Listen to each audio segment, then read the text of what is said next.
Boa tarde a todos. Estamos aqui reunidos para uma conversa bem informal, né? Estamos com o professor José Cuiava, que é professor aposentado da UniOeste, tem uma história bem importante aqui para a formação da nossa universidade, desde a época da FECIVEL e todo o processo aí de até se formar a universidade. O João Vanderlei Geraldi, professor aposentado da Unicamp, também professor visitante da Universidade do Porto e de universidades brasileiras, que veio para nos prestigiar hoje com uma atividade importante aqui de início de ano letivo. A professora Terezinha Costa Rubens, que é nossa colega, né, já atuou no Profiletras e atua no PPGL, também tem uma caminhada bastante importante aqui na UniOeste. Então, acho que rapidamente apresentados, acho que a gente pode começar. Eu sou a professora Clarice, atuo no Profiletras, atuo também no PPGL, já fui coordenadora do Profiletras e hoje eu estou aqui representando a coordenação. Então, acho que a gente pode começar. Eu acho que o professor José Cuiava pode começar falando, né, dessa questão mais histórica, né, de como na verdade, assim, qual foi a relação entre você e o professor João Vanderlei Geraldi, como que vocês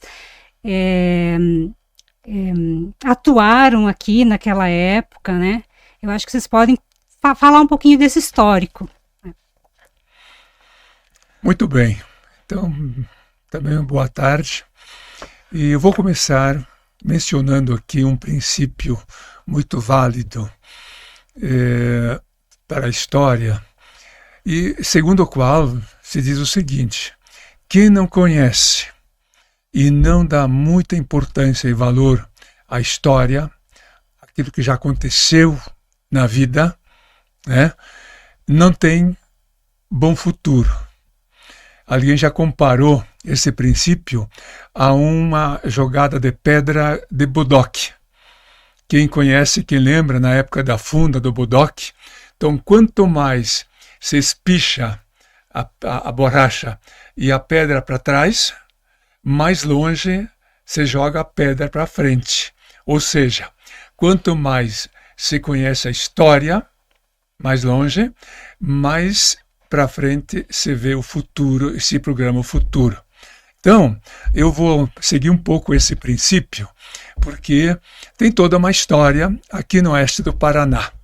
Eu vim em 1971, de Porto Alegre a Palotina, na época que era puro mato, as estradas eram barrentas ou poeirentas, mas nada de asfalto ainda, de Cascavel, Toledo. Tinha que ir para Marechal primeiro Assis Dobriano, depois Palotina. Mas comecei dando aula lá, em Palotina, né? E secretário do prefeito, fizemos cursos, eu organizei um grupo de teatro, grupo de pintura, grupo de esportes, de jovens na época. Então, há uma história muito, muito assim, forte naquilo que seria a profissão de professor, aqui no Oeste. Depois, um ano depois, fui para Foz do Iguaçu. Fui convidado lá. E lá também foi exatamente uma questão extremamente importante. Comecei a trabalhar lá como diretor de colégio, professor. Organizamos a primeira festa do futebol, dos jogos em Foz do Iguaçu. Primeiro encontro da juventude, dos estudantes em Foz do Iguaçu. E foi assim um movimento enorme com professores e estudantes de todas as escolas de Foz do Iguaçu, para começar. Quando comecei a trabalhar no projeto da OEA, chamava-se Projeto Multinacional Brasil, Paraguai, Uruguai, MEC, OEA. Aí sim veio uma questão que revolucionou o oeste do Paraná na questão da língua portuguesa, na literatura, no ensino e, vamos dizer assim, e na prática daquilo que se aprendia e começou a se aprender melhor em língua portuguesa.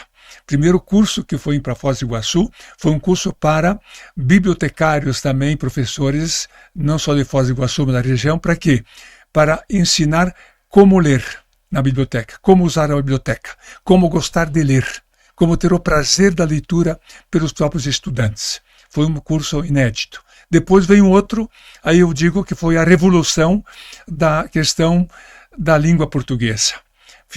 Programamos um curso em Medianeira, uma turma em Cascavel e uma em Toledo e Medianeira, e lá em Medianeira vieram 2 professores, um deles o João Vanderlei Geraldi, na época professor da Unijuí em Juí, lá no Sul, ele e mais um colega dele, para dar aulas exatamente para professores de português, na época chamava-se disciplina português, né, nas escolas, colégios estaduais, na região toda, Medianeira até Santa Helena, vieram mais de 50 professores.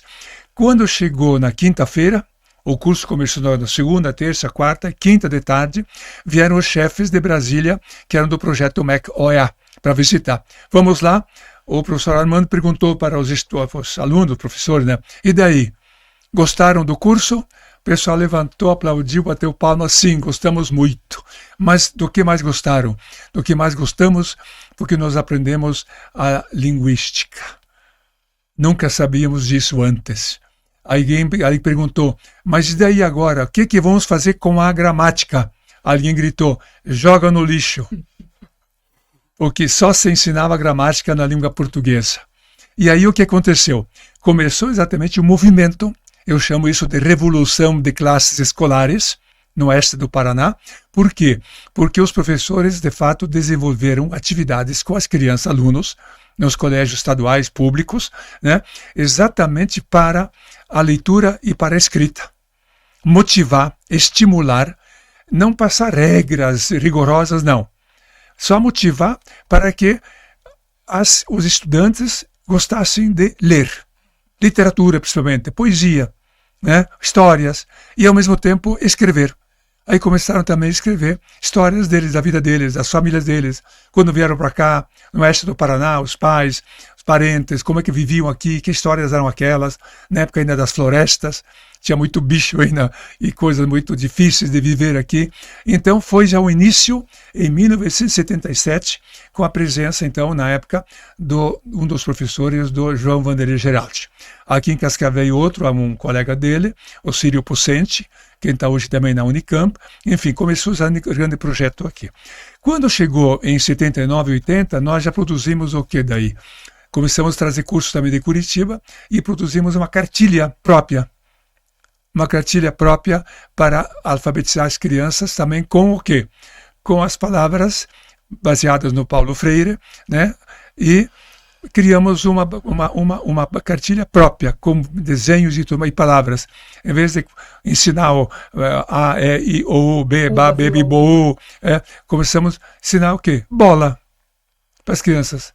Levamos muitas bolas na escola, eles brincavam com bolas, coisa tal, papá brincando. De repente, escrevemos num quadro grande lá, bola, para eles começarem a ler, alfabetizar. E essa apostila, quer dizer, esse livro didático, né, foi assim estendido no Paraná inteiro, o Brasil inteiro depois, porque exatamente mudou o processo de alfabetizar. E principalmente na área sempre da leitura, do gosto da leitura e da escrita. E nada de ficar dando muitas regras, né? Ter que obedecer, a prova era saber as regras da língua portuguesa, as regras gramaticais. Não. Eu gostava muito de dizer que a gramática mandaram jogar no lixo, lá em Medianeira, em 77. Então, o pessoal aceitou muito isso, aí começou a vir de novo o João Vanderlei Geraldi, a ele, mais colegas da Unicamp, e muitos outros cursos, seminários, planejamento, discussão, final de semana, e muitas reuniões com diretores, com secretários municipais de educação, diretores de colégios, para discutir exatamente as mudanças necessárias para se fazer nos colégios, nas escolas municipais. E aí então, eu acho que o grande projeto nessa época foi daí do texto na sala de aula, né? Sim, mas o texto na sala de aula chega depois, por quê? Porque nós criamos a Sueste, em 80, 81, criamos a gráfica, a editora. Em 82 e 81 eu fui para Campinas, primeira viagem, para buscar exatamente curso de especialização em língua portuguesa. Né? Aí cheguei lá no instituto, na época não conhecia nada, né? Fui meio quase preso porque me confundiram que eu era o reitor, que era imposto na época lá, fui de gravata e fatiota com os gaúchos, né? Me confundiram que eu era o interventor lá e não era o Paulo Freire que devia ser o escolhido lá na época. Imaginem, mas eu me defendi, fui aplaudido, tá? Aplaudi também, e o que aconteceu? Programamos então um curso de especialização em língua portuguesa aqui na Festival. Professores já das faculdades de Cascavel, Toledo, Marechal Rondon e Foz do Iguaçu. Então vieram professores nesse curso de língua portuguesa, chamava-se já também língua portuguesa. Nem literatura se chamava na época. E esse curso vieram acho que uns 8 professores, tem um relatório disso, o nome de todos eles. O Vanderlei Geraldi foi o grande, vamos dizer assim, revolucionário, porque é o que mais atuou, né? E tinha uma professora do curso de letras da Festival que fez o curso e aplicou o método depois lá no curso. Segundo ano, eu estava lá na Sueste, na gráfica da Sueste, em 84. Chega lá essa professora e mais a Lourdes Camis, que foi aluna, na época era aluna, com um pacote de papel debaixo do braço e dizendo, ó, está aqui, nós escrevemos assim. Todos os estudantes do curso de letras segundo ano escreveram um conto deles, ninguém corrigiu assim, ninguém disse, olha, está ruim, não. Leram, corrigiram o que estava um pouco de errado e todos eles foram impressos, 84. Então, nós escrevemos assim. E esse livro já saiu assim como um bom exemplo da mudança. E essa professora também dava aula em colégio, a Marelice Pirotelli. E lá, de repente, dias depois, ela aparece com umas 15 crianças, também com suas histórias escritas. Viemos aqui, nós queremos publicar nossos escritos. Aí vem nossas histórias. O livro está aí impresso, foi impresso lá também, nossas histórias. Aí, quando o Vanderlei Geraldi veio aqui depois, ele se questionou, mas como pode? Vocês publicam livros escritos a partir de nossas teorias, nossas coisas teóricas sobre a língua portuguesa e literatura, e não publicam o nosso. Eu digo, não, é só vocês trazer os textos que publicamos. Aí eles trouxeram os textos e veio daí sim a primeira edição do livro O Texto Sala de Aula. Já foi difundido no Oeste, primeiro os colégios, prefeituras, secretarias municipais, e daí em Curitiba teve um grupo que ficou com raiva, com um pouco de ciúme, inveja. Onde é que se viu o Unicamp vir para o oeste do Paraná, última região colonizada do Paraná, né? E nós aqui na capital, metrópole de Curitiba, com cursos como Estado já na época, não temos nada disso. Ficaram meio chateados, mas outros aplaudiram. Tanto que um deles, inclusive, tem um artigo dele na época que também fez parte do curso. Né? Aí o que aconteceu? Quando imprimimos o curso e foi divulgado, já a segunda edição, terceira edição, até acho que em 1986, foram 6 ou 7 edições da Sueste. Da Sueste. Aí depois, o coordenador, autor e os autores passaram então para a Ática. Foi divulgado no Brasil inteiro. Uma vez um estado do Nordeste pediu para a Gráfica Sueste 150 mil exemplares. Sabe o que é isso? Nossa. Então, por quê? Que existem todos os colégios da questão do estado do Nordeste, aquela organização do Nordeste, para todos os colégios, escolas, acho que municipais, estaduais, particulares, nos estados, o livro ter sala de aula. Então, veja que mudanças, que inovações houve naqueles tempos. Pegando essa sua palavra de mudanças, gostaria que o professor Geraldi colocasse, eu acredito que essa mudança não foi só na região oeste, professor, foi na tua vida, como professor que passou a ser, de uma hora para outra, conhecido no Brasil inteiro, vamos falar, pelo menos mencionado, se não conhecido presencialmente, né? Pelo menos mencionado, mas também uma mudança na história da língua portuguesa, né? Eu comecei a dar aula em 1985, numa escola rural municipal, município de Vera Cruz do Oeste.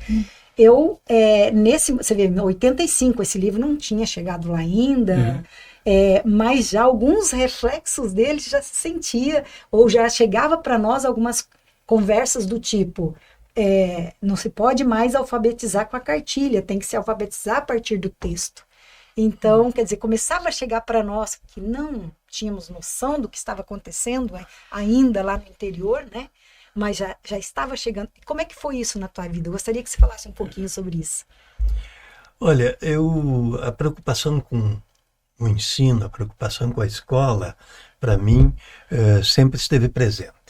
Eu venho de uma origem, tá, quase rural, era urbano, uma pequena cidade do interior do Rio Grande do Sul, tá, e quando virei professor universitário, eu tinha sempre uma preocupação com o ensino, embora a época era contra qualquer didática, contra qualquer orientação. Quer dizer, todo professor, quando perguntado, dizia: isso não é função da universidade. Então, eu vou para um departamento de linguística teórica na Unicamp, tá, e preocupado com a questão do ensino. E o que fundou, teoricamente, a proposta que está contida no texto na sala de aula? Foram os estudos da linguística da enunciação. Particularmente na época, Benveniste, mas também a filosofia da linguagem, de Austin e de Searle, e a linguística dicorotiana, que eram minhas áreas mais ou menos de atuação dentro da universidade, e que influenciaram o modo de eu fundamentar essa proposta de ensino lastreada na linguística da enunciação. Eu me lembro que em 1990 e poucos, 92, por aí, eu li um artigo do Edi Rollet, tá, dizendo que não havia no mundo uma proposta de ensino baseada na linguística da enunciação. Nós aqui já tinha desde 84 uma proposta, tá, que já inclusive publicada, digamos assim. E eu fiquei muito surpreso, porque o texto na sala de aula era para ser distribuído para os professores do programa, do curso, tá? E eu já vinha trabalhando com essas ideias, sem haver livro publicado, tá? No estado de Sergipe. 5 anos eu trabalhei lá, consecutivos, e com a Secretaria de Educação, e estávamos fazendo um projeto de trabalho. Quer dizer, o projeto era: a cada ano eu dava um curso de 40 horas para professores, na sexta-feira só ficavam no curso aqueles que queriam apresentar proposta, mas o curso já era a aplicação da própria proposta para os professores. Tá, então eu dava aos professores uma aula como eu pensava que eles deveriam dar aula para os alunos deles. Tá. E em cima disso, na sexta-feira, a gente fazia uma reunião, ver quem é que queria aplicar, iria experimentar na escola, etc. E aí aconteceu em Sergipe que uma professora, a professora Nilma, que aliás é uma das coautoras com um texto meu, tá, que está no texto na sala de aula, ela aplicou na escola dela. E a primeira dama do estado fez um concurso de redação. E quem ganhou o concurso de redação no estado de Sergipe foi um aluno dela da 7ª série, concorrendo com o ensino médio e tudo. Tá. E aí era, nessa época, na 7ª série, tá, que era chamava primeiro grau, né? Que era a denominação da época. E aí todo mundo queria saber o que aconteceu. Tá. Aí eu volto para Sergipe, dou outro curso. Esse primeiro curso que eu tinha dado era de leitura de textos em educação para pedagogos, de que eu pedi que 5 professores de português assistissem. E aí eu dei um curso para professores e se formou o primeiro grupo. E assim a gente foi formando o grupo. O que aconteceu? O que essa experiência me mostrou? Que o trabalho de formiguinha, de formar um grupo nesse ano, no ano que vem um outro grupo, e juntar com esse outro, tá? Aí já no segundo ano a gente já era um grupo de 50 professores trabalhando na escola, tá? Não dava certo, porque aqueles que não quiseram aplicar a proposta falavam mal da proposta. Entendeu? E aí criou um clima na cidade de rixas entre quem estava no projeto do professor Vanderlei e quem não estava. Okay? E brigas, como aconteceu aqui até no Paraná. Eu tive que responder num jornal aqui por escrito a alguns professores daqui de Cascavel, lá 2 professoras na verdade, não é alguns. Tá? Então, quando o Cuyava, em 83, me convida para eu voltar ao oeste do Paraná, 82 já tinha vindo por causa do curso de especialização. E aí, em 83, voltar com um projeto para os professores da rede. Eu disse, olha, fizemos uma reunião, eu me lembro que era uma reunião lá na SOEST, com a presença do CETEPAR, lembra? Tá? E eu disse, olha, eu tenho uma condição, a gente vem, eu formo um grupo de professores para dar aula, mas tem que ser para todos os professores de língua portuguesa, de toda a região, o que significava 600 e poucos professores nessa época. Imagina se fosse hoje. Tá? Aí abriu-se vaga para todos os professores, rede pública, particular, todos tiveram o mesmo curso. De sexto ao nono ano. Hoje, naquela época, era quinta a oitava, né? Era verdade. Tá. Não existia o nono ano tinha ainda. o nono ano. E aí, a gente foram 11 turmas numa etapa e depois mais 10 turmas na outra etapa, para atender todos os que se inscreveram. E, como sempre, na sexta-feira era uma reunião de quem iria aplicar. E aí a gente criou, aqui no oeste do Paraná, grupos de professores de língua portuguesa em todos os municípios, que se reuniam aos sábados para discutir a experiência do que estavam fazendo em sala de aula e se autoajuda. E a SOEST dava assessoria. E eu de Campinas respondia a carta. Eu respondia mais de 100 cartas por semana. Tá? De crianças que me escreviam, tá? Eu respondia uma por uma e botava no correio, e de professores que apresentavam dúvidas sobre isso, sobre aquilo, e eu escrevia, respondia para todo mundo. Às vezes cartas muito curtas, mas eu respondia para todo mundo. Eu me sentava, eu dedicava a sexta-feira para escrever cartas. Começava às 9 horas da manhã e terminava às 6 horas da tarde, só escrevendo cartas nesse dia. Então, e aí, para mim, foi um pouco surpresa. Esse livro, no ano seguinte, já em 85, estava na leitura obrigatória para o mestrado em educação na Universidade Federal de Minas Gerais. Eu digo, mas como é que esse livro chegou em Minas Gerais? Eu nem sabia que tinha chegado em Minas Gerais. Tá. Aí a Magda Soares, tá, me liga, tá, não sei como ela conseguiu descobrir meu telefone, me liga e me convida para ir para Minas Gerais. Tá. Então aí eu começo a andar eu só não estive na Secretaria de Educação de Tocantins, tá, e de Roraima. Em todos os outros estados do Brasil eu dei curso. Em todos eles. Cursos para professores, sempre. Tá. E aí isso estourou, quer dizer, estourou como uma possibilidade.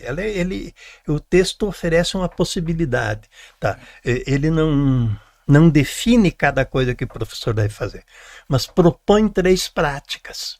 E ao propor 3 práticas, deixa o professor também que as coisas aconteçam em sala de aula. Por exemplo, a ideia de você escrever histórias contadas pelas crianças dentro da sala de aula, o próprio professor não sabe que história vai ser contada. Sim. Então ele entra dentro da sala de aula, uma criança conta uma história, e dessa história vai sair a aula da semana inteira, as aulas da semana. Quer dizer, então o professor também vai aprendendo nesse processo. Eu vou contar uma só história, que é o professor chega na sala de aula, tá, era dia de produção de textos, e as crianças estavam falando, tá, que tinham ido ao enterro de uma criança que tinha falecido, tá, e aí a discussão era sobre o fato de que essa criança tinha tomado banho, tá, num riacho do bairro que é poluído. Tá, e ela faleceu. Tá, ficou doente, aí faleceu, e o menino foi ao enterro, o que é raro, porque criança dificilmente vai a enterros e a velórios, e estava contando para os outros. E aí o outro, eu também já fui num velório, eu já fui nisso, já fui aquilo. Aí surgiu a ideia, dentro da sala dela, a professora disse, vamos falar sobre isto, sobre esse riacho e sobre morte de criança. Então eles escreveram as histórias que eles conheciam, de morte no bairro, de crianças que morreram no bairro e que eles conheciam. Isso permitiu à professora ir atrás de textos sobre a questão da poluição, tá, e sobre, tá, a questão da morte. E traz textos de jornal para a leitura, na aula de leitura de textos. E discute isso. Tá? E aí ela faz uma série de estudos com as crianças para recuperar essa morte no contexto da mortalidade infantil no Brasil. Já não é a morte de um, mas é a discussão teórica da mortalidade infantil. Isso é tema de quinta série? É. Com certeza. Se ele surgiu, é. Se ele não surgiu, não é. Tá. Então, eles acontecem. As coisas acontecem. Tem uma outra história que eu acho fabulosa, que foi na Chiquinho, tá? na escola Francisco de Assis, em Ijuí ainda, antes de eu ir para Sergipe, com a professora Lídia Alembrão, tá? Em que eu ajudei ela no primeiro grau, quando começou o primeiro grau na escolinha, tá? Ela foi dar aula de língua portuguesa, era minha aluna, e eu orientei. E ela, a primeira história que apareceu na sala de aula, tá? Ela pediu para uma criança contar, e a criança foi para casa e foi conversar com a avó para saber por que ela não tinha o dedo indicador da mão esquerda. Estava cortado. E a avó contou para ela que quando ela era criança, ela cortava abóboras para dar para os porcos e com o facão ela atorou. No Rio Grande do Sul, atorar significa cortar, tá, o dedo. E no dia seguinte ia ter festa na igreja, na capela. A mãe fez um curativo e todo mundo foi para a festa da capela. Na segunda-feira, no sábado que foi cortar, ela tinha que cortar muita abóbora, por isso que ela cortou o dedo. Na segunda-feira, quando foram cortar abóbora para os porcos de novo, encontraram o dedo. E aí a mãe dela, quer dizer, a bisavó da criança, pegou o dedo, ferveu num chá, enrolou num papel celofane e guardou numa caixinha. E lá, de vez em quando, a bisavó, né, a mãe da avó, tá, fervia esse dedo e guardava de novo. Fervia nesse chá. Tá. Bom, quando ela cresceu, quando a avó dela cresceu, ela e o noivo construíram a casa onde foram morar. A mãe dela deu ao noivo o dedo para mostrar que ele não estava casando com uma mulher que faltava parte. Que interessante. E aí os casal, para dar sorte, colocaram o dedo no alicerce da casa. Mas olha que história. Essa é uma história lindíssima. Quer dizer, Com tem certeza. milhares de temas, mas imediatamente as crianças queriam saber qual é o chá que mumificou. Eu também fiquei curioso, mas qual é o chá que conservou esse dedo? Aí começaram a discutir chá. E aí o chá que toma em casa, o remédio, o chá. E em cima disso, foram estudar homeopatia e alopatia. Olha que interessante. E foram atrás de textos da farmácia para ver. A partir do interesse da criança. A partir desse interesse. Então, essa é a perspectiva do texto da sala de aula. Na verdade, uma história. A história que acontece faz acontecer coisas. Esse é o jogo. Sim. Tá? É mais ou menos isso que é a proposta. E eu para mim, foi muito surpreendente. Mesmo agora, nos 40 anos do texto na sala de aula, a Unispar faz uma revista e eu percebo na revista que existe uma área de pesquisa hoje que se chama Análise Linguística no Ensino. Sim. Existe até essa disciplina e eu vi um concurso de livre docência na Unicamp, Análise Linguística no Ensino, que é uma proposta que está no texto na sala de aula que substitui a gramática, que era, na verdade, pensar o seguinte: a criança escreve o texto, esse texto faz surgir textos para serem lidos e estudados, tá? E no dia em que vai ser revisar o texto da criança, se toma um problema da criança, do texto, e se reescreve. E não é só erros de ortografia, ou seja lá o que for, mas também erros de ortografia. Por exemplo, numa sala de aula aconteceu que as crianças sempre punham, erravam, escreviam enxada com CH, na troca de X com CH. E aí a professora chegou na sala de aula. Tá? X e CH tem o mesmo som. Inchada, tá? O CH, o som é de CH. Tá? Então, quando é que é X e quando é que é CH?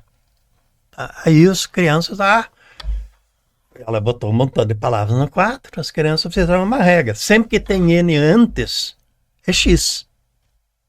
Tá? Aí um aluno, a professora diz, e gancho? É com CH.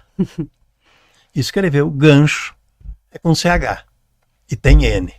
Aí os alunos pensaram, discutiram. Tem que ter EN antes. Aí enxame, inchada, tudo é com X. E realmente tem que ter EN antes para ser com X. Eles construíram ali. Eles construíram uma regra de ortografia. Aí a professora pegou e botou enchente. Com CH. Provocou mais ainda. Provocou mais ainda. E agora? Não é que sempre que tem EN, não é com X? E como é que enchente se escreve com CH? Aí um aluno diz assim, eu já sei por quê, professora. Porque antes já existia cheio. Olha que é com CH. interessante. E enchente é de encher, de cheio. Então, é por isso que é com CH. Bom, nesse momento você pode ensinar derivação, se você quiser. Sim, obviamente. Ok? Você introduz uma questão que antigamente se ensinava na gramática tradicional, totalmente solta. E isso é fazer análise linguística. Exatamente. Tá. E ela é tão presente ainda hoje, professor. Eu, por exemplo, nesse momento, estou lendo uma tese, fase de qualificação ainda, da Universidade Federal de Minas Gerais, que ela está discutindo exatamente uma proposta de análise linguística a partir de textos de alunos do 9º ano, tudo com base na sua teoria.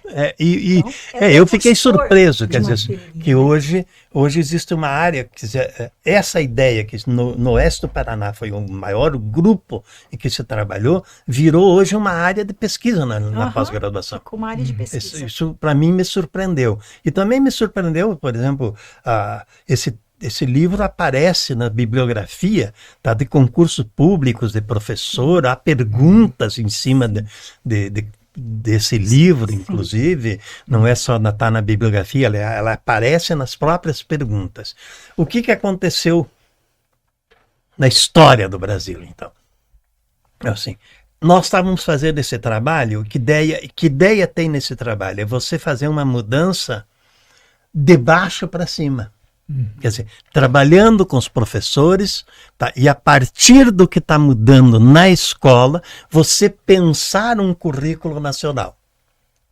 E não fazer um currículo nacional e mandar aplicar. Certo.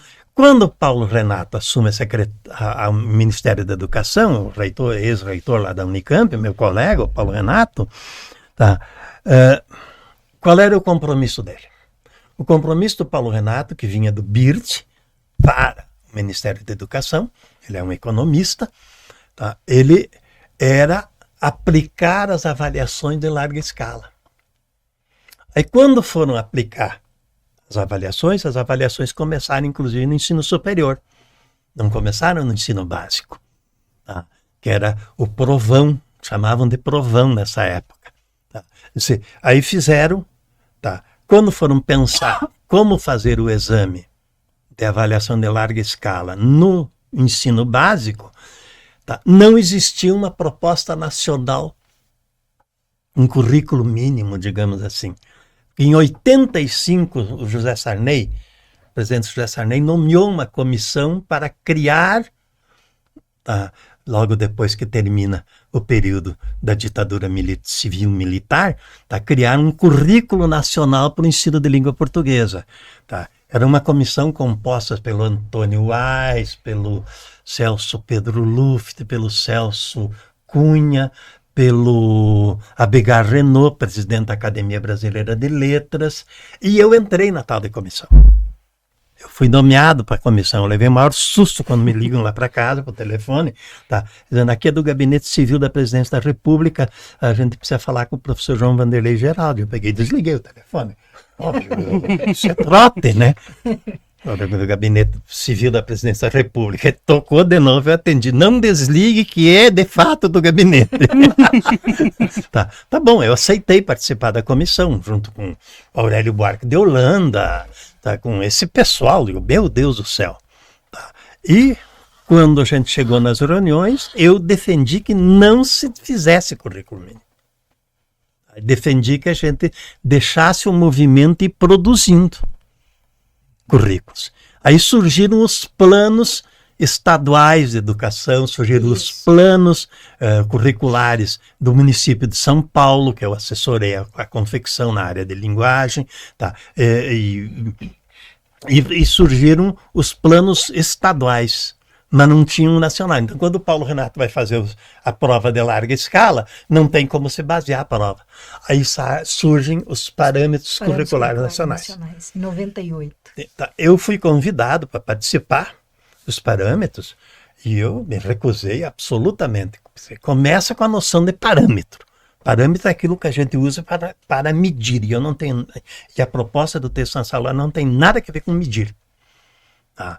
Então eu me recusei. Tá? Não participo, mas as pessoas que participaram tinham lido meu livro. Então por isso que eu sou o autor mais citado nos parâmetros curriculares. Então, o Paulo Freire e eu. Eu e o Paulo somos super citados nos PCNs. Tá? Eu me lembro, eu e o Paulo reclamando de estar sendo citados. Tá? Até lá em casa. Eu era amigo do Paulo Freire, ele me ensinou a tomar cachaça, aliás. Tá? Foi o Paulo Freire que me ensinou. Enfim, isso se torna agora uma imposição. Isso destruiu o texto na sala de aula. É uma pena, né? Tá, porque virou uma imposição. Os parâmetros são uma imposição.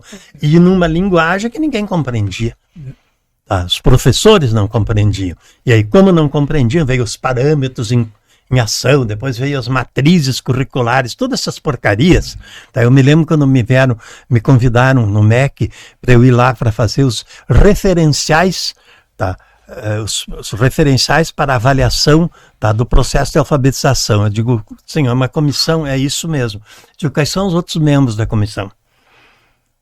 Nós não dizemos os outros membros da comissão. Tem que... Eu digo, você acha que eu vou ir numa comissão de 8 membros ou 9 membros, eu contra 8, e vou perder e ainda vou assinar, coisa que eu não concordo? Não vou. Eu agradeço, mas não vou. Como agradeci, levar o relatório da Comissão Nacional nomeada pelo Sarney para entregar para o Sarney. O ministro Marco Maciel nos convida para subir a rampa com o Sarney e entregar. Mas eu não subo a rampa com o Sarney nem com reza de padre. Tá? Mas não fui, claro que não vou. Tá? Não vou lá para fazer esse tipo de coisa. Tá? Mas enfim, a ideia neoliberal de avaliações de larga escala transforma aquilo que deveria ser uma coisa que vem da base para a construção de um parâmetro, um currículo nacional, para uma imposição de um parâmetro curricular. Tá? E aí o que acontece? As ideias no texto da sala de aula, que envolve a linguística da enunciação, é o que tem de mais avançado na linguística. Então eles incorporam o que tem de mais avançado, mas dentro de um documento que não admite a linguística da enunciação. Daí porque, eu até escrevo um texto mais tarde disso, há uma passagem no ensino da língua portuguesa de práticas para objetos de novo. Certo. E aí você passa a ensinar gêneros. É um objeto. Ensina gênero disso, gênero daquilo, gênero daquilo. Eu me lembro de um livro didático que eu vi se ensinar o gênero, tá? Fatura, com base em conta de luz. Mas quem é no mundo que chama conta de luz de fatura? Quem? Todos nós chamamos de conta de luz. Isso não é uma fatura. Sabe? Que gênero é esse? Tá? E para que crianças de 4º ano estarem aprendendo o que é fatura? Sabe? Qual é o sentido disso tudo? Tá? Se aí passa por... Eu fui fazer análise da Base Nacional Curricular Comum. Base Nacional Comum Curricular. Se é nacional já é comum, quer dizer, então não precisava, mas enfim. BNCC. BM. BN. Não, BM. Dá de merda. Mudou o nome. Tá. Quer dizer, eu fui fazer análise. Só no primeiro ano, sabe quantos gêneros de texto eles propõem? Na época, 40 Nossa. tipos de textos a serem trabalhados na sala de aula. Porque veio entrou para o Brasil, né, uma ideia totalmente atravessada de Sim, quer dizer, uma má leitura. uma estrutura Não, é uma má leitura dos gêneros discursivos do de Bakhtin. Exatamente. Quer dizer, eu fiquei. Bakhtin devia estar. Entrou num viés do estruturalismo. E entrou no viés de você o quê? De você ter um objeto para ensinar para poder cobrar. Exatamente. Sabe? Precisamente o que a gente não queria. Que era o Houve inverso. um retrocesso, né, de tudo aquilo que se tentou romper em 84. Isso. Quer dizer, você passa de práticas para objetos de novo. Exatamente. A gramática tradicional tinha objetos. Agora, hoje, nos PC, eles têm objetos. É um outro objeto, só, mas é objeto. Não é mais prático. Mas então, exatamente isso que era antigamente o quê?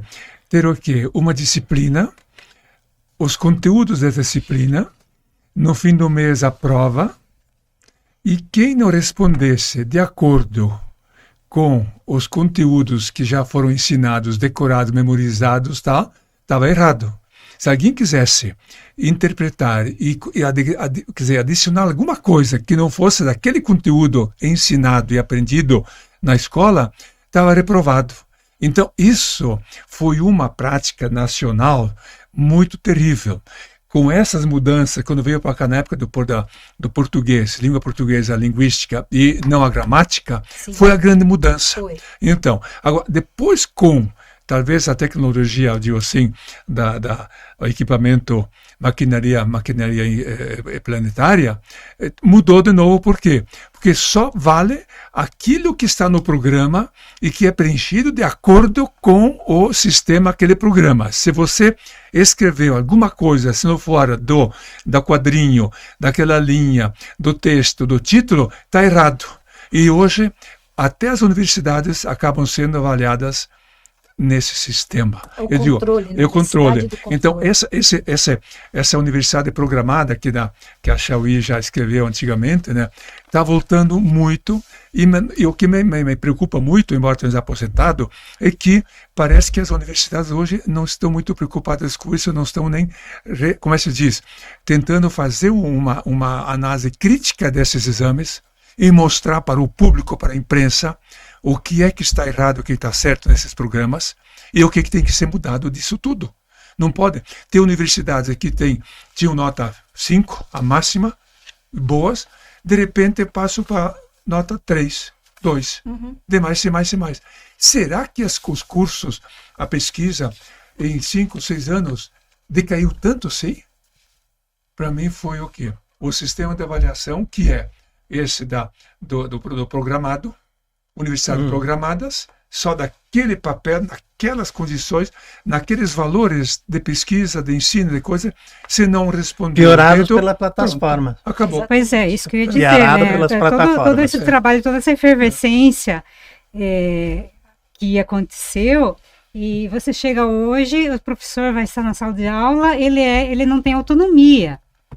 Né? Ele tem que forçar uma autonomia. Perdemos, eu diria assim, nós perdemos o direito de dar as nossas aulas. Perde autonomia, perde protagonismo, né? Não tem protagonismo mais. O professor sempre teve uma autonomia relativa.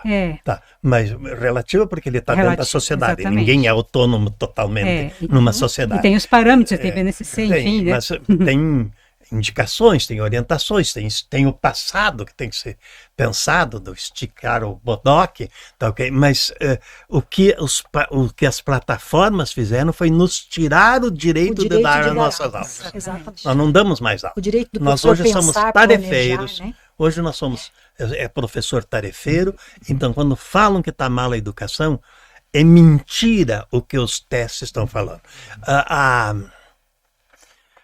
Como é que é o nome dela, meu Deus? Agora me fugiu o nome. Ravitch, tá? Que foi a grande diretora de educação, tá, okay, dos Estados Unidos e que implantou as avaliações de larga escala, escreveu um belo livro, tá? O grande sistema de educação norte-americano que se perdeu nas avaliações. Poxa. Olha. Ela orientava as avaliações, ela mudou por completo. Está errado, nós temos é que ensinar as crianças a pensar, não dá mais para preparar crianças para avaliações. Tá? Quer dizer, e a Ravitch escreve logo depois saiu mais um outro livro dela, contra essas avaliações. Nós estamos fazendo precisamente o que os Estados Unidos estão abandonando, em nome de uma modernidade a FEDER. Isto é, vender programas, tá? E enriquecer. Uma necessidade de mostrar números, né? Não, e outra, tudo virou mercadoria, tudo. Exatamente. Então, hoje não tem nada, a doença virou mercadoria, o crime virou mercadoria, tem gente que ganha bilhões, capitais, a partir dos bandidos, dos criminosos, ou a partir dos doentes. Então, ensinar como não ficar doente não é um princípio para a medicina. É só ensinar como curar doentes.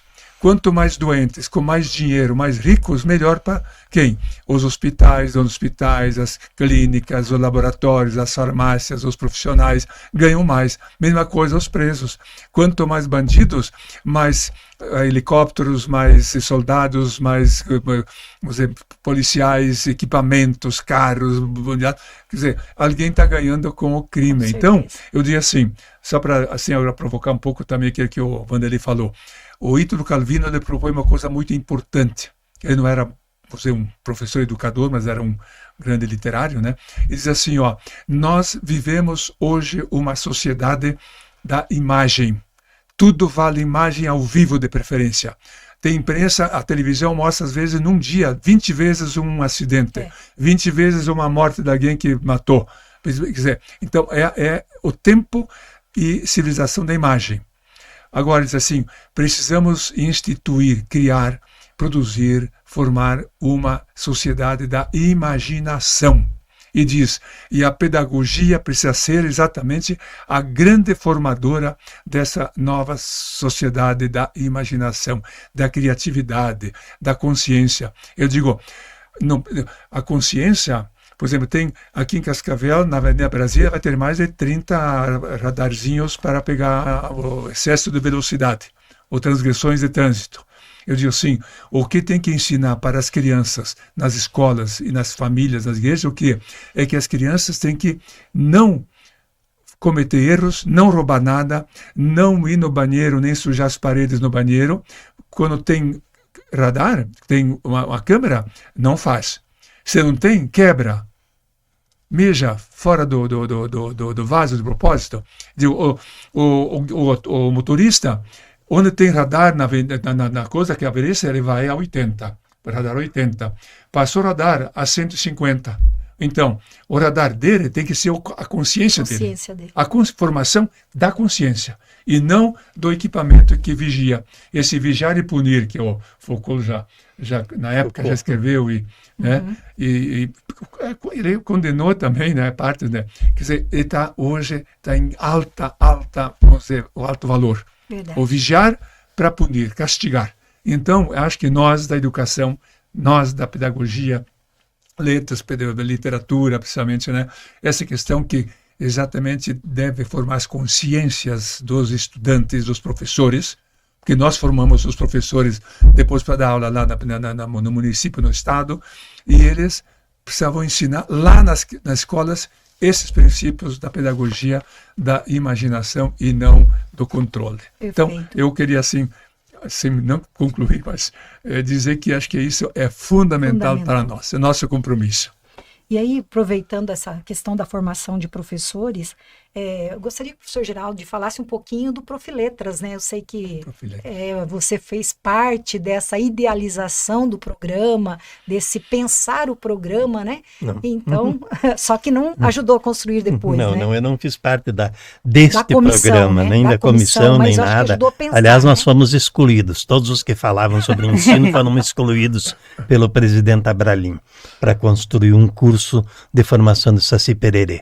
Tá? Mas a ideia da criação de profissionais é que quando você foi fazer o plano decenal, a ideia era que até o final de 10 anos, 50% dos professores do ensino básico tivessem mestrado. E eu discuti dizendo que não dava para ser qualquer mestrado para professores. porque os mestrados e doutorados têm a função de formar o pesquisador. E isso iria produzir, na verdade, infelicidade do professor, tá? E não ia mexer nada no ensino. E que então era preciso ter programa específico de mestrado para os professores. Então, são os mestrados profissionais.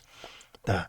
E aí a CAPES endossa essa ideia e cria os programas profissionais. Só que eu não acompanhei mais. Certo. Depois dessa primeira discussão, tá, na mudança da ideia da pós-graduação para professores, tá, no plano decenal, aí acontecem os profissionais. Aí quando eu já me aposentei, já não estava mais participando politicamente das coisas, e não estava mais me movimentando tanto, quando eu descobri que já existiam os Prof. Letras. Eu sabia da existência do Prof. Kim, da Química, porque eu conhecia muito a Roseli Schnetzler, que foi parte da comissão que criou o ProQuim, tá? E aí eu fui fazer uma primeira conferência para coordenadores de mestrados profissionais e levei um susto quando vi qual é o currículo, o engessamento da proposta, uma barbaridade. Quer dizer, fiz uma análise crítica disso tudo. Tá? E o que o senhor diz desse currículo? Qual a crítica Joga no que você lixo. fez? Aquilo que estava lá naquela época, mas eu estou falando daquela época. Certo. Tá? Por exemplo, eles tiraram totalmente o estudo de literatura. Tá? São professores, portanto, tinha que ter no mínimo uma disciplina que discutisse educação, escola e educação. E o que isso quer dizer? Tá? Para o professor saber onde é que está. Tá? Porque é capaz de um professor se formar em letras e nunca ter ouvido falar em Paulo Freire. É uma tristeza isso, né? Tá, ele se forma, faz o curso de ensino médio, faz a faculdade de letras, faz mestrado, faz doutorado e não ouviu falar em Paulo Freire. Tá. Eu posso dizer de mim, eu fui ouvir falar de Paulo Freire depois, na minha pós-graduação. Quer dizer, veja, e o Paulo é o pedagogo mais citado do Brasil, quer dizer, na verdade é o autor brasileiro mais citado no mundo. Tá? É o Paulo Freire. Tá? Quer dizer, ou então não ouvi falar da teoria da reprodução. E que a escola reproduz socialmente. Quer dizer, não dá para um professor hoje não conhecer Bourdieu, não conhecer Vigiar e Punir. Ele tem que conhecer essas coisas. Ele não precisa ser um especialista em Foucault. Ele não precisa, mas ele tem que saber, olha, quando você faz isso na sala de aula, tu está vigiando. E você está punindo. E a punição é a responsável pela criação do crime. Quanto mais punição, mais crime existe. Exatamente. Tá? Isso, Quer dizer, então, isso. o que para mim, na verdade, eu tinha pensado, quando eu imaginei um mestrado profissional na área de letras, eu imaginei a possibilidade de um grupo de professores entrar para um mestrado e refletir sobre sua prática. Certo. Quer dizer, então, a primeira disciplina é a recuperação da experiência vivida. Tá. Essa é a primeira. Então, vamos discutir experiência. E o que é experimento.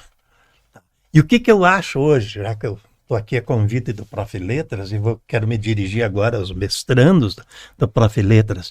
O que para mim seria uma dissertação de mestrado num Prof. Letras? Seria uma metodologia de investigação narrativa, tá? Então é uma investigação narrativa que envolve educação e educação linguística, no nosso caso, é educação linguística, tá? Em que o professor, tá, pode fazer a narrativa. Existem 4 tipos de investigações narrativas.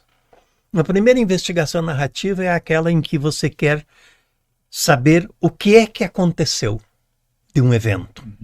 E aí veja, isso é o que faz o delegado de polícia, por exemplo. As testemunhas, cada uma diz uma versão, o seu jeito, para construir o que efetivamente aconteceu.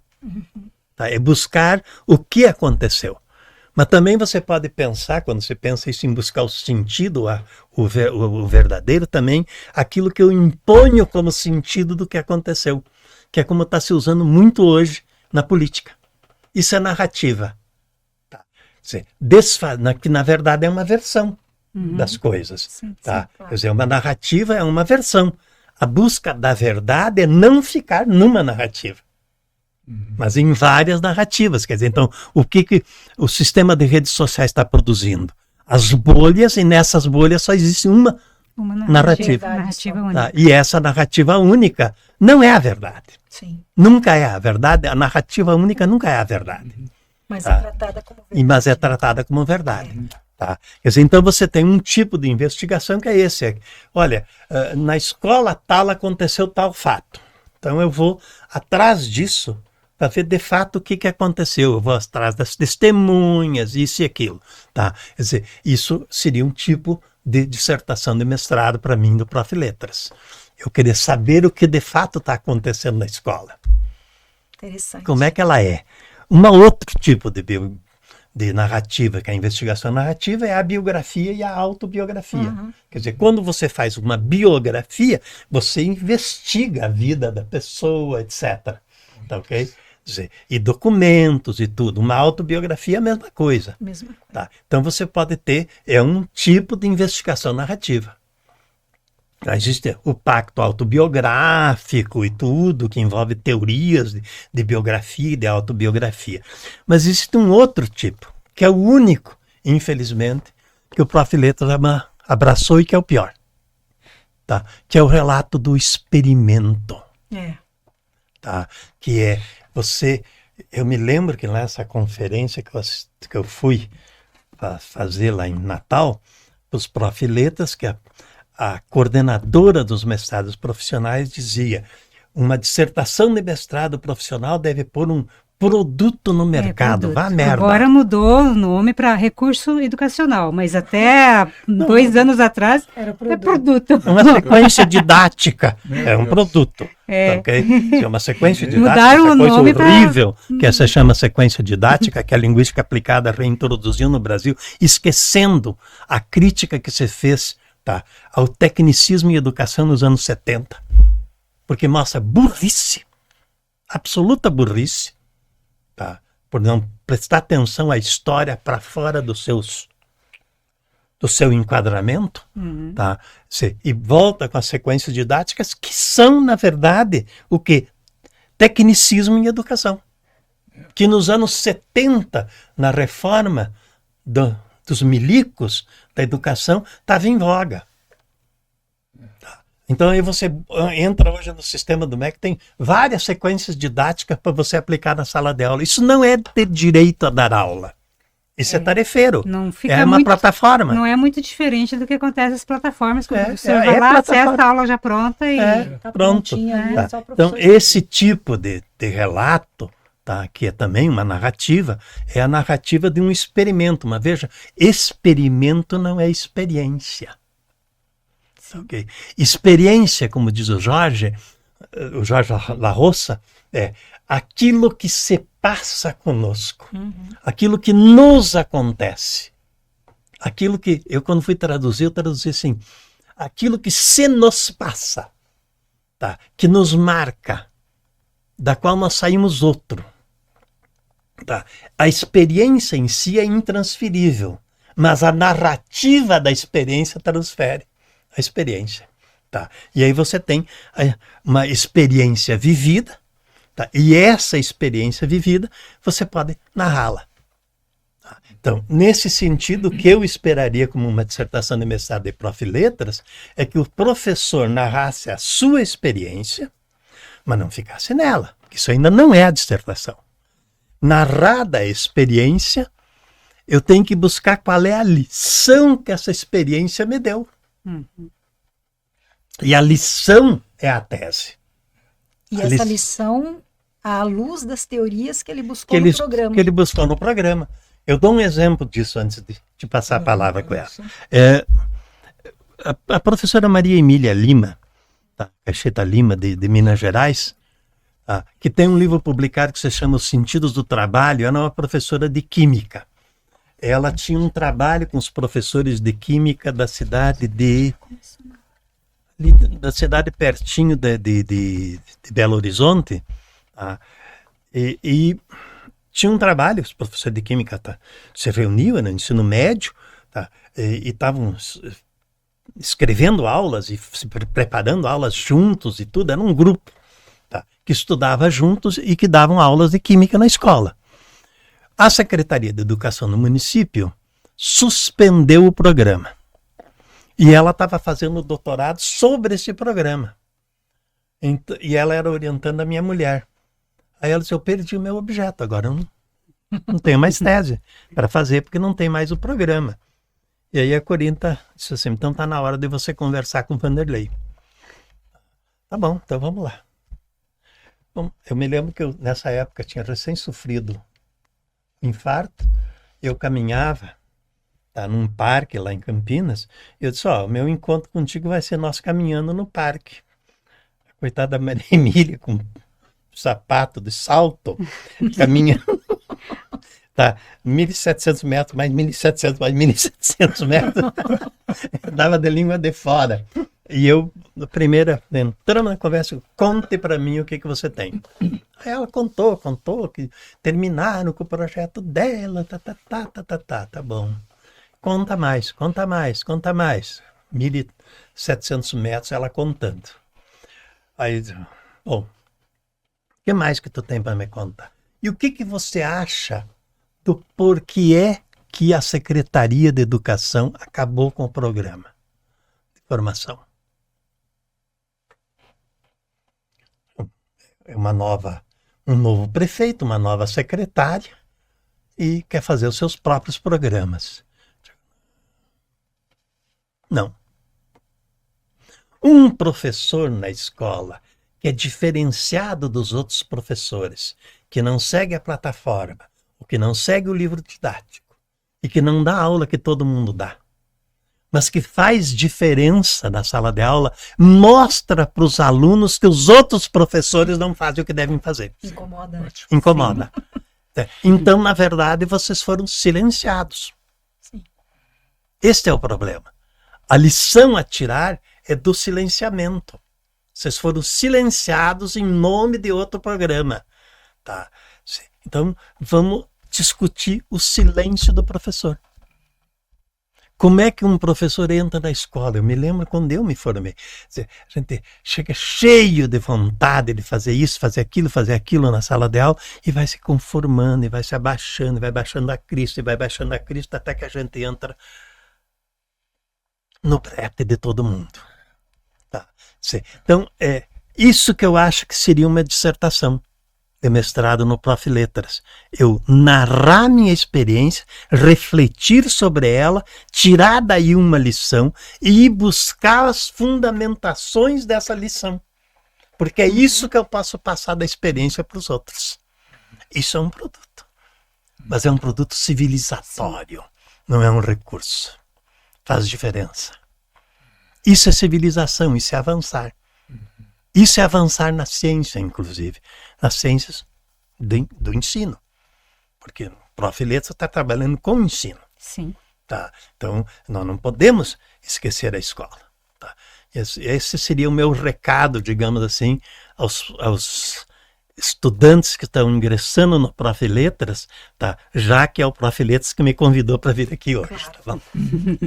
Professor Cuyava, quer deixar algum recado também? Nós Então, estamos sim. quase fechando, né? Sim. Bem rapidinho, então. Isso me faz lembrar também num dístico escrito muito interessante na época do Marx, embora citar Marx é meio complicado para muita gente, né? Mas diz, olha, o ser humano é que faz a história. Somos os seres humanos que fazem a própria história. Só que tem um pormenor. Não fazem nas condições desejadas, que querem. Precisam fazer nas condições e circunstâncias da história dadas.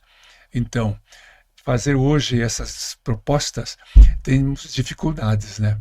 Muitas dificuldades. Então, precisa também analisar na história o que está contrário a essas possíveis alterações, mudanças, instituições, práticas, quase essa prática pedagógica, educacional, e o que impede, o que dificulta de preparar isso, fazer isso. Então, não é só fazer o programa, mas tem que examinar as circunstâncias, as condições do curso de letras aqui de Cascavel, que condição lá quando nós fazemos as reuniões, na época, estratégicas da SOEST projeto, uma por mês, fazia o seguinte: primeiro, de manhã, discutia tudo aquilo que aconteceu no mês.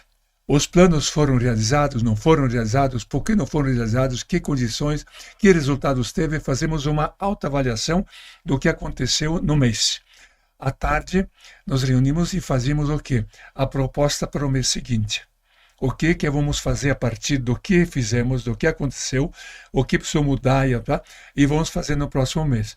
No próximo mês, fazemos a reunião novamente, analisando o que fizemos e o que não fizemos. E aí foram feitas as grandes correções. Só que ali tem que ver a multiplicidade de opiniões, pareceres, porque se só vai atender aquilo que agrada o coordenador, o diretor, o chefe da coisa, e o que falam contra ou diferentemente tem que ir embora, aí não funciona.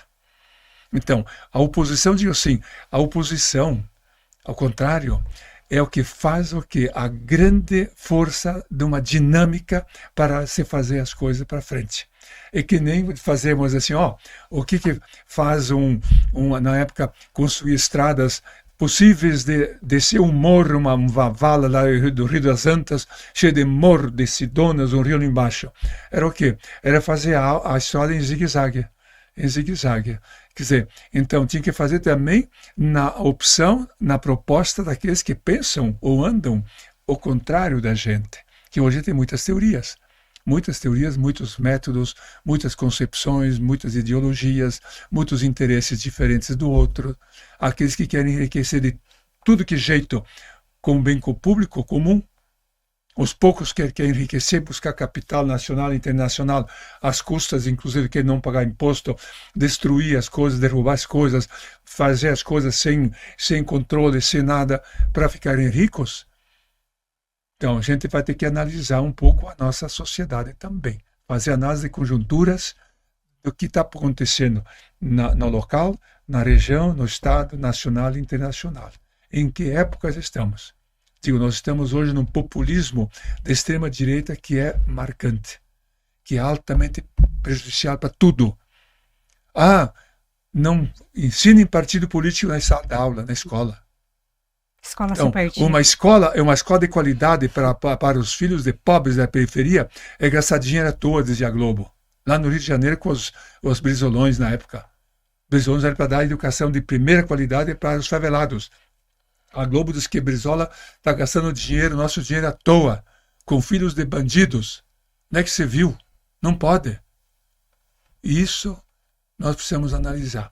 Eu disse, nós precisamos examinar isso na hora de fazer as grandes propostas, inclusive na nossa prática de sala de aula.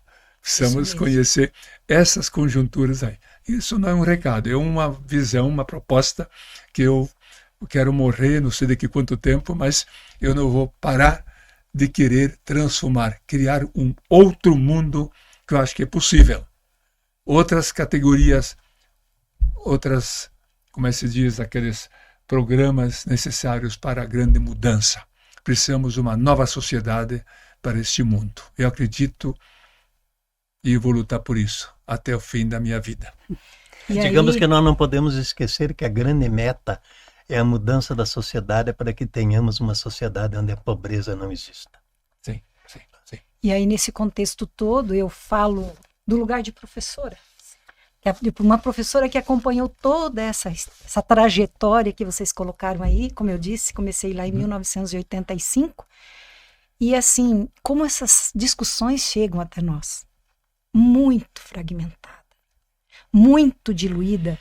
Sabe, professor, eu passei pelas sequências didáticas, eu produzi sequência didática, eu orientei trabalhos com gênero como objeto de ensino e defendi veementemente. Hoje eu tenho outro olhar para isso. Mas foi preciso uma longa caminhada de estudo para chegar hoje nesse outro olhar. Muito estudo, muita leitura. Agora, só que eu fico me colocando no lugar desses professores hoje. Como as coisas estão chegando até ele, né? Como que eles fazem a leitura dessa proposta curricular, né? Eu hoje trabalho muito com a formação de professores também, e como essa BNCC está chegando nos municípios, vou falar mais principalmente nos professores dos anos iniciais, né? A imposição das secretarias de educação por causa das avaliações.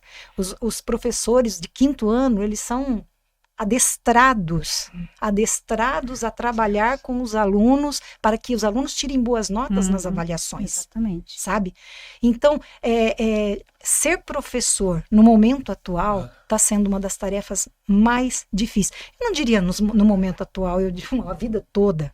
Né? Se eu falo lá de 85 até agora, são 40 anos exatamente, 41 anos está fazendo agora, né? Que eu comecei a dar aula. E não é uma jornada fácil.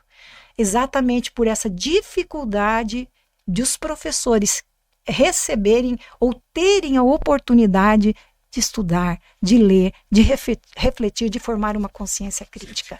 Como é a formação do professor? Seja a formação inicial, seja na formação continuada, né? Que formação nós recebemos no decorrer da nossa vida? Então, é uma questão para a gente pensar e eu acho que temos muito ainda que avançar nesse sentido, né? Com certeza.